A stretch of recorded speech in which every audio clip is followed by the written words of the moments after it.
गुरुदेव और माँ गायत्री के चरणों में कोटि कोटि नमन। आप सभी को प्रणाम। हमारे अंदर कई तरह की क्षमताएं विद्यमान होती हैं। अंतर्निहित क्षमताओं का आभास प्रकाश के रूप में कैसे होता है, आइए जानते हैं।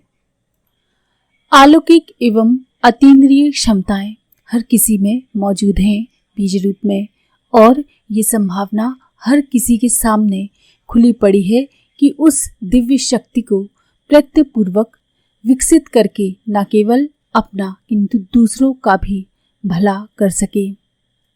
मनुष्य शरीर में ये संभावनाएं शरीर के किन किन स्थानों पर हैं, इस संबंध में भारतीय योगियों की मान्यता है कि मेरु स्तंभ के शिखर पर सीधे ऊपर खोपड़ी के बीच में लालिमा लिया हुआ भूरे रंग का कोण की शक्ल की वस्तु मस्तिष्क की पिछली कोठरी के आगे तीसरी कोठरी की तह में मिली हुई पाई गई है।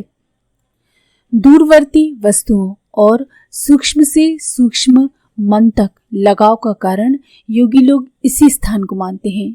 ये आत्मा की ज्ञान शक्ति का कोप कहा जा सकता है।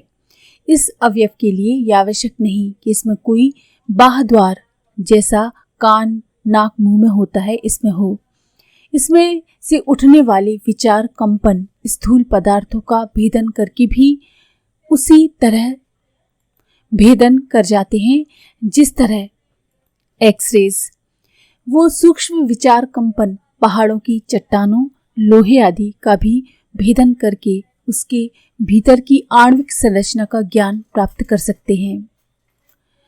उल्लेखनीय है कि जमशेदजी टाटा को खनिज और इस्पात का कारखाना खड़ा करने का स्थान स्वामी विवेकानंद ने लंदन में तब बताया था जब श्री टाटा जी वहां उनकी स्वीकृति लेने गए थे। अध्यात्म विज्ञान में स्थान स्थान पर प्रकाश की साधना और प्रकाश की याचना की चर्चा मिलती है। ये प्रकाश बल्ब, ट्यूबलाइट या सूर्य चंद्र आदि से निकलने वाला उजाला नहीं, वो परम ज्योति है। इस विश्व चेतना का आलोक बनकर जो जगमगा रही है। गायत्री का उपास्य सविता देवता इसी परम ज्योति को कहते हैं। इसका अस्तित्व ऋतंभरा प्रज्ञा के रूप में प्रत्यक्ष और कण कण में संव्याप्त जीवन ज्योति के रूप में प्रत्येक व्यक्ति अपने भीतर देख सकता है। इसकी जितनी मात्रा जिसके भीतर विद्यमान हो, समझना चाहिए कि उसमें उतना ही अधिक ईश्वरीय अंश आलोकित हो रहा है। मस्तिष्क के मध्य भाग से प्रकाश किरणों का एक फव्वारा सा फूटता रहता है। उसकी उछलती हुई तरंगे एक वृत्त बनाती हैं और फिर अपने मूल उद्गम में लौट जाती हैं। ये रेडियो प्रसारण और संग्रहण जैसी प्रक्रिया है। ब्रह्म रंध्र से छूटने वाली ऊर्जा अपने भीतर छिपी हुई भाव स्थिति को विश्व ब्रह्मांड में प्रवाहित करती रहती है। इस प्रकार मनुष्य अपनी चेतना का परिचय और प्रभाव समस्त संसार में फेंकता है। फुहारों की लौटती हुई धाराएं अपने साथ विश्वव्यापी असीम ज्ञान की जानकारियां लेकर लौटती हैं। यदि उन्हें ठीक तरह से समझा जा सके, ग्रहण किया जा सके, तो कोई भी व्यक्ति भूतकालीन और वर्तमान काल की अत्यंत महत्वपूर्ण जानकारियां प्राप्त कर सकता है। व्यक्ति में प्रवाह ग्रहण करने की और प्रसारित करने की जो क्षमता है, उसका माध्यम यही ब्रह्म रंध्र होता है। शरीर के दो ध्रुव हैं, एक मस्तिष्क और दूसरा जनन द्वार। चेतनात्मक विकिरण मस्तिष्क से और शक्ति परक ऊर्जा प्रवाह जनन द्वार से संबंधित है। सूक्ष्म आदान प्रदान की अति महत्वपूर्ण प्रक्रिया इन्हीं केंद्रों के माध्यम से संचालित होती है। हमारी शारीरिक और मानसिक स्थिति के अनुरूप हमारे शरीर का ऑरा बनता है, जिसे तेजोवलय कहते हैं। यदि स्थिति बदलने लगे तो प्रकाश पिंज का ये ऑरा ये भी बदल जाएगा। इतना ही नहीं, समय समय पर मनुष्य के बदले हुए स्वभाव तथा चिंतन के स्तर के अनुरूप ऑरा में भी परिवर्तन होता है। सूक्ष्मदर्शी उसकी भिन्नताओं को रंग बदलते हुए परिवर्तनों के रूप में देख सकते हैं। शांति और सज्जनता की मन स्थिति जिसकी होती है, उसका ऑरा हल्के नीले रंग का होता है। विनोदी, कामुक, सत्तावान, वैभवशाली, विशुद्ध व्यवहार, कुशल स्तर की मनोभूमि वाले का ऑरा पीले रंग का होता है। क्रोधी, अहंकारी, क्रूर, निष्ठुर, स्वार्थी, हठी और मूर्ख मनुष्य का ऑरा लाल वर्ण का होता है।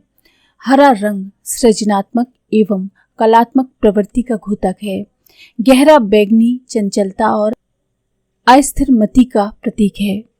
धार्मिक, ईश्वर भक्त और सदाचारी व्यक्तियों की आभा केसरिया रंग की होती है। इसी प्रकार विभिन्न रंगों का मिश्रण मनुष्य के गुण, कर्म, स्वभाव के परिवर्तनों के अनुसार बदलता रहता है। ये ऑरा या तेजोवलय सदा स्थिर नहीं रहता। बदलती हुई मनोवृत्ति प्रकाश पुंज के रंगों में भी परिवर्तन कर देती है। ये रंग स्वतंत्र रूप से कुछ भी नहीं होते। मनोभूमि में होने वाले परिवर्तन, शरीर से निसृत होने वाले ऊर्जा कंपनों की घटती बढ़ती संख्या के आधार पर ये आंखों को अनुभव होते हैं। मनुष्य का शरीर भी कई प्रकाश रंगों से बना होता है।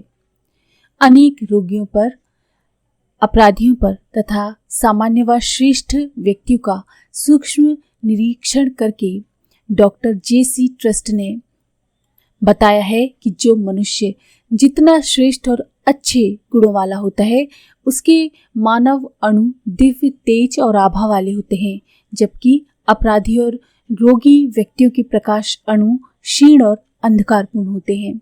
उन्होंने बहुत से मनुष्यों के काले धब्बों को अपनी दिव्य दृष्टि से देखकर उनके रोगी या अपराधी होने की बात बताकर लोगों को स्वीकार करा दिया था कि मनुष्य रोग और अपराधी वृत्तियां काले रंग के अणुओं की उपस्थिति का प्रतिफल होती हैं। मनुष्य अपने स्वभाव में चाहते हुए भी तब तक परिवर्तन नहीं कर सकता जब तक ये दूषित प्रकाश अणु अपने अंदर विद्यमान रहते हैं।